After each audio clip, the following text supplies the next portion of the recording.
ದೇಶ ಪೇಪರ್ ನೋಡಿ ಎವಿಡೆನ್ಸ್ ನೋಡಿ ಕೊಡ್ತದೆ.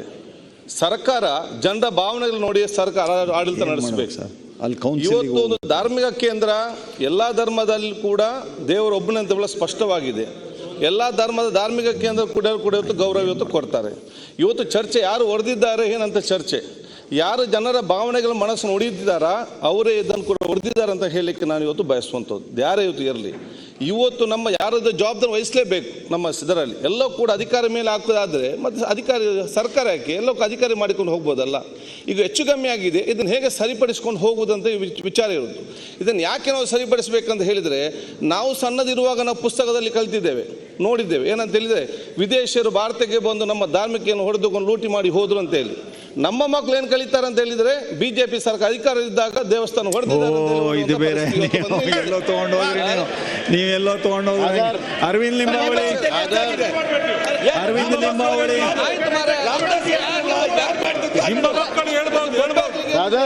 ಖಾದರ್ ಒಂದು ನಿಮಿಷ ಮಾನ್ಯ ಸಭಾಧ್ಯಕ್ಷರೇ, ಖಾದರ್ ಅವರು ರಾಮ ಮಂದಿರ್ ಬಿಜೆಪಿ ಸರ್ಕಾರ ಮಾನ್ಯ ಸಭಾಧ್ಯಕ್ಷರೇ, ಖಾದರ್ ಅವರು ಸ್ವಲ್ಪ ರಾಜಕಾರಣ ಬೆರೆಸಕ್ಕೆ ನೋಡ್ತಾ ಇದ್ದಾರೆ. ಪರವಾಗಿಲ್ಲ, ಇರಬೇಕು ಇವೆಲ್ಲ. ಖಾದರ್ ಒಂದು ಕಾರ್ಪೊರೇಟರ್ ಇವೆಲ್ಲ ಇರಬೇಕು, ಅಂದಾಗಲೇ ಭಾಳಷ್ಟು ಸ್ಪಷ್ಟೀಕರಣ ಬರ್ತವೆ. ಒಟ್ಟು ಮೈಸೂರು ಜಿಲ್ಲೆಯಲ್ಲಿ 315 ಸಾರ್ವಜನಿಕ ಅಡಚಣೆ ಆಗುವ ದರ್ಗಾ, ದೇವಸ್ಥಾನ, ಮಸೀದಿ ಇತ್ಯಾದಿಗಳ ಗುರುತಿಸಿದ್ರು.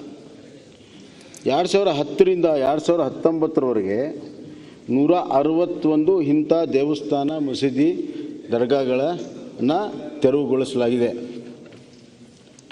161. ಅದೇ ಮೈಸೂರು ಜಿಲ್ಲೆಯಲ್ಲಿ, ನಾನು ಬೇರೆ ಕಡೆ ಮಾತಾಡ್ತಾ ಇಲ್ಲ. ಈಗ ನಿಮ್ಮ ವಾದವನ್ನು ಒಂದೇ ನಿಮಿಷ, ನಿಮ್ಮ ವಾದವನ್ನು ನಾವು ಒಪ್ಪೋದಾದರೆ ಯಾರ್ಯಾರಿಗೆ ಎಲ್ಲೆಲ್ಲಿ ಯಾವಾಗ ಫಿಕ್ಸ್ ಮಾಡ್ತೀರಿ ರೆಸ್ಪಾನ್ಸಿಬಿಲಿಟಿ? ಅದಕ್ಕೆ ಹೇಳಿದೆ ಪ್ರಾರಂಭದಲ್ಲಿ, ಆ ವಿಷಯಕ್ಕೆ ಹೋಗೋದು ಬೇಡ. ಇವತ್ತು ಆ ಸರ್ಕಾರಗಳು ಅವತ್ತಿನ ಸುಪ್ರೀಂ ಕೋರ್ಟು, ಹೈಕೋರ್ಟ್ ಆರ್ಡರ್ ಪ್ರಕಾರ ಕೆಲವು ನಿರ್ಣಯಗಳಾಗಿರ್ತವೆ. ಕೆಲವೆಲ್ಲ ಮೇಲೆ ಕೂತ್ಕೊಂಡವರೇ ಮಾಡಿದ್ದಾರೆ ಅಂತ ನಾನು ಹೇಳಕ್ತಾ ಇರಲ್ಲ. ಸುಪ್ರೀಂ ಕೋರ್ಟ್ ಆರ್ಡ್ರಲ್ಲಿ ಇದು ಹೈಕೋರ್ಟಲ್ಲಿ ಅಫಿಡೇಟ್ ಕೊಟ್ಟಿರ್ತಾರೆ. ಆದ್ದರಿಂದ ಇದನ್ನು ಎಷ್ಟರ ಮಟ್ಟಿಗೆ ನಾವು ಅದನ್ನು ಎಷ್ಟು ಕಡಿಮೆ ರಾಜಕಾರಣ ಮಾಡ್ತೀವಿ ಅಷ್ಟು ಶಾಂತಿ ಇರ್ತದೆ. ನಮ್ಮ ಮಾತುಗಳಿಂದನೇ ಇವತ್ತು ಭಾಳಷ್ಟು ವ್ಯತ್ಯಾಸಗಳಾಗ್ತವೆ. ತಮಗೂ ಕೂಡ ಗೊತ್ತಿದೆ ಅದು. ಅದರಿಂದ ನಿಮ್ಮಿಂದ ಇದು ಅಪೇಕ್ಷೆ ಇರಲಿಲ್ಲ. ಆದರೂ ಕೂಡ ಎಲ್ಲರಿಗೂ ಎಲ್ಲ ಸಮಯಕ್ಕೂ ಕಾನೂನು ಒಂದೇ, ಅದನ್ನು ಅನ್ವಯಿಸ್ಕೊಳ್ಳೋದು ಬೇಡ. ಈಗ ಸದ್ಯಕ್ಕೆ ಏನಿದೆ ಈ ಬಿಲ್ಲನ್ನು ಪಾಸ್ ಮಾಡಿ. ಸಭಾಧ್ಯಕ್ಷರೇ, ಅಲ್ಲ ಇನ್ನು ಆಯ್ತು ನೀವೆಲ್ಲಿ ಹೊಂಟ್ರಿ ಅಂತ ಗೊತ್ತಾಯ್ತಲ್ಲ. ಈಗ ಬಿಲ್ ಬಗ್ಗೆ ಇವರು ನೀವು ಇದೆಲ್ಲ ಓಕೆ. ಅರವಿಂದ್ ಲಿಂಬಾವಳಿ, ನೀವು ಮಾತಾಡಬೇಡಿ, ರಾಜ್ಯಕ್ಕೆ ಮಾತಾಡಬೇಡಿ, ಕೂತ್ಕೊಳ್ಳಿ. ರಾಜ್ಯಕ್ಕೆ ಮಾತಾಡ್ತೀರಿ ನೀವು. ವೇದವ್ಯಾಸ್ ನಿಮ್ಮ ಕುರ್ಚಿ ಹೋಗಿ ನಿಂತ್ಕೊಂಡು ಮಾತಾಡ್ರಿ. ಅಲ್ಲಿ ಹೋಗ್ರಿ, ಅಲ್ಲಿ ಹೋಗಿ ನಿಂತ್ಕೊಂಡು ಮಾತಾಡ್ಬೇಕು. ಎಲ್ಲೆಲ್ಲ ಮಾತಾಡಿದ್ರೆ ಆಯ್ತು. ಅರವಿಂದ್, ನೀವು ಎಲ್ಲಿ ಮತ್ತೆ ರಾಜಕಾರಣಗೊಳಿಸ್ಲಿಕ್ಕೆ ಹೋದ್ರೆ ಅದು ಮುಗಿಯೋದಿಲ್ಲ. ಅದು ಅರವಿಂದ್ ಆ ಸರ್ಕಾರ ಜಾಗವನ್ನು ಸಕ್ರಮಗೊಳಿಸುವ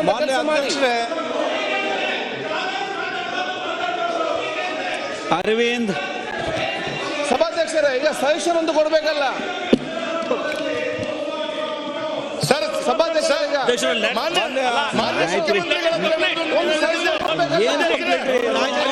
ಮಾಡಿದ್ರೆ ನಾನು ಮಾಡ್ತಾ ಇರೋದು ಈಗ ಸುಮ್ಮನೆ ಗೊಂದಲ.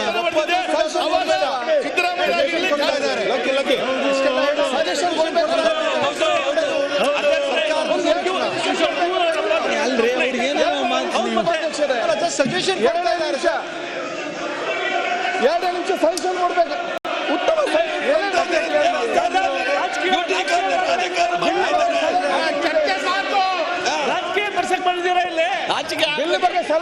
ಈಗ ಯುಟಿ ಖಾದರ್, ನೀವು ವಿಷಯವನ್ನ ನೋಡ್ರಿ. ಉಳಿದ ಸದಸ್ಯರು ಮಾತನಾಡಿದ್ದಾರೆ. ಈಗ ಉಳಿದ ಸದಸ್ಯರು ಮಾತನಾಡಿದ್ದನ್ನ ನಾನು ಕೇಳಿದ್ದೀನಿ.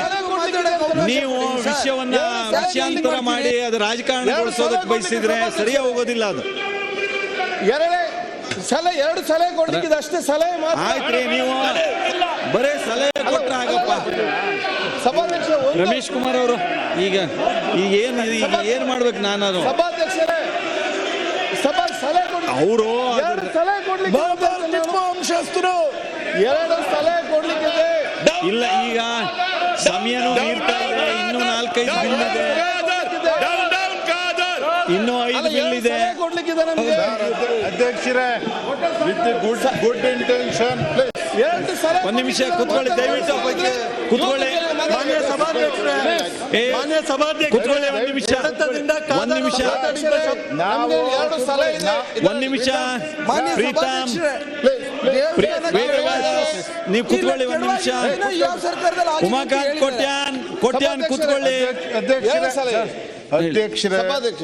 ನಾವು ಏನು ಮುಚ್ಚುಮರೆ ಮಾಡಿಲ್ಲ.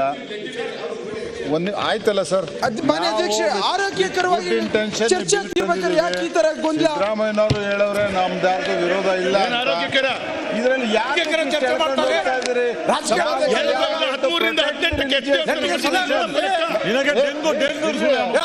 ಸಲಹೆ ಕೊಡೋದು ಕೊಡ್ಲಿ, ಯಾಕೆ